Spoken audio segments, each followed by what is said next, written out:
What's up, everybody, and welcome to the United Show with your host Navici. Thank you so much for tuning in, guys. This is your post-match reaction of Leeds United versus Manchester United at Elland Road. The two teams played to a goalless draw at Elland Road, and it was rather unexpected considering the first time we versed them back in December, which was the 6-2 thrashing. But nonetheless, guys, let's get into my takeaways of the game.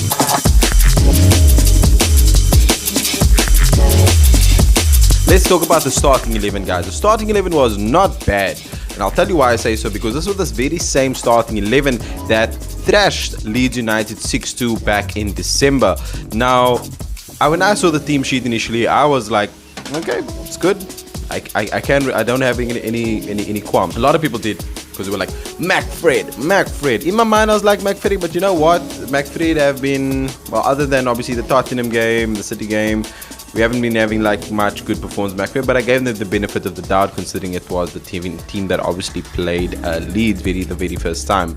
So with that being said, yeah, it didn't turn out to be a very good game. Very unexciting, because the tempo of the game, which was dictated by Fred as well as McTominay, did not live up to what we actually needed, because Bielsa stood down, which I was actually surprised about. But then I remembered we beat him 6-2, so maybe that could have played some sort of mental block in his game.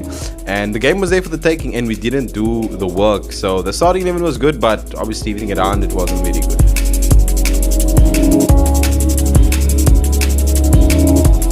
Ole Gunnar Solskjaer conundrum. Ole Gunnar Solskjaer, he's a good coach. I think he's a good manager. I believe that he is a good manager. But there's a couple of aspects of his game which need a drastic improvement if he's going to be recognized as a top-tier manager in the same light, for example, as Nagelsmann, Hansi Flick, Antonio Conte, and so and so. The thing that irks me about Ole is that I can understand the team selection. I said, I get it, fully understand. But between 55 and 65 minutes, the game is there to be taken. And nobody in the pitch took the game. And this is why Ole needed to make substitutions, and not just the typical substitutions that we know he would do, which was Cavani and Pogba. I think he should have given game time to Mata. He could have given a lot of game time to Donny van de Beek today, but instead he did not.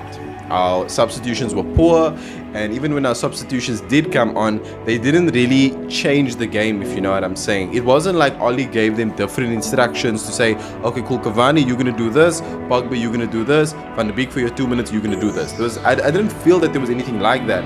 All I felt it was, okay, go on, boys, play in those positions that I put you in and enact the game plan, which was the same game plan which you had. But yeah, guys, that is my personal criticism of Ole Gunnar Solskjaer. What is yours? Let me know below.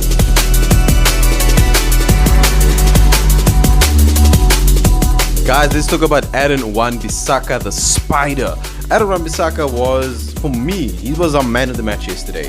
He had a very open game yesterday, because usually he'll be very reluctant to go forward, not very eager to be on the ball, and not very eager to run with the ball, especially into spaces and just like carve through the field. He was doing that surprisingly quite a bit yesterday.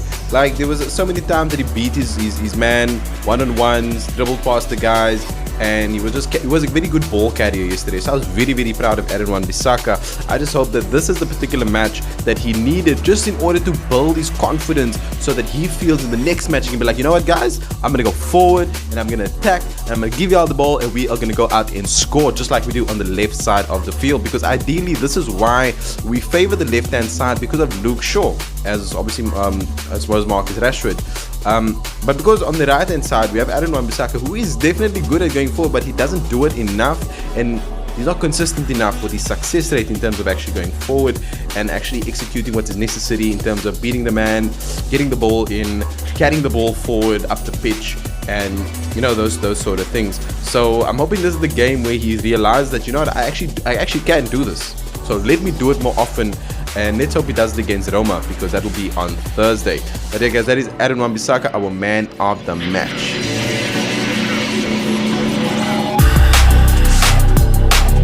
Hold up, guys.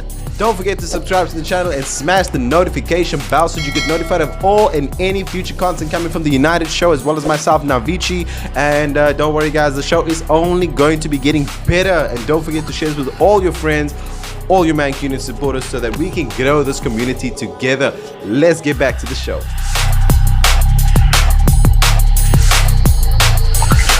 Ole Gunnar Solskjaer's lack of subs. Now, I decided to give this its own little point, and I'll tell you why. Because, firstly, Marcus Rashford needs some rest. He needs more than one game, and he needs more than 2 games. He needs to be rested because, yes, Burnley was an odd game where he came out and he was like, I want to play, I'm going to run at y'all. Like, there was an odd game because none of us expected it. But this sort of game, or this game, we saw that he just wasn't there. Like, in my opinion, he just wasn't there. And he could have easily not started. He could have maybe came on for 10 minutes or so, or just rest him completely. But what does Marcus Rashford need to do in order to be rested? That's my question.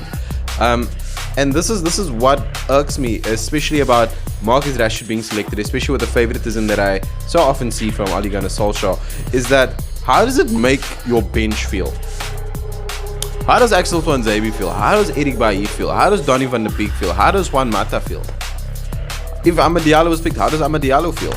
Well, not obviously Tuanzebe and Bailly in this situation with Marcus, but how do the other players feel who can play those positions just for the time being, and they think to themselves, you know what, I'm fit, I'm playing well, I'm doing everything that I need to do, but Marcus Rashford is injured, he's still getting picked game in, game out. What does it do to the morale of your bench? Like, I mean, think about it. How does Donny feel like? It's like coach, I can play, you saw me do it, but like, no, we'll start with Marcus. We start with Marcus. You know what I mean?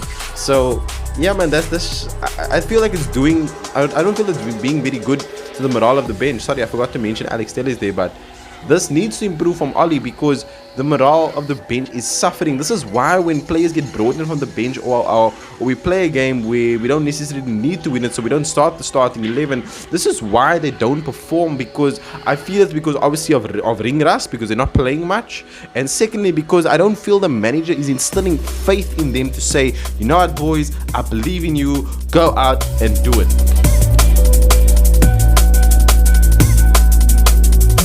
On to the last point of the show, guys.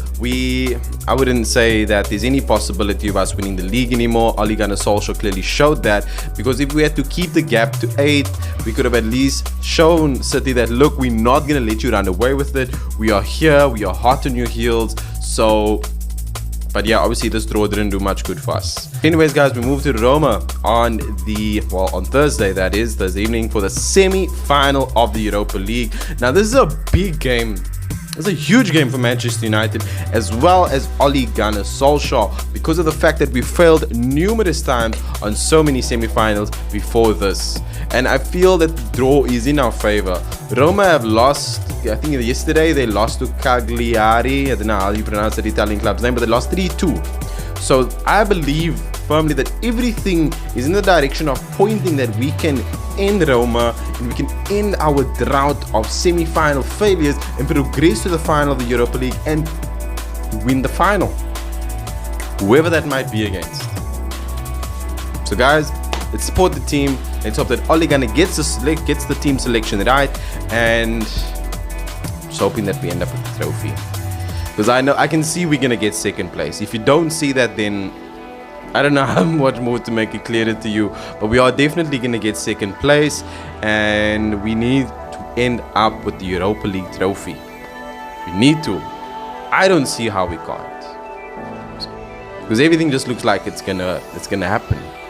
So yeah, guys, that is my post-match reaction. Thank you all for tuning into the show once more, and thank you guys for the support. It is amazing, and I'm hoping that you guys are loving the shows, hoping that you're seeing the show improve. But thank you guys so much for tuning in, and peace out to y'all.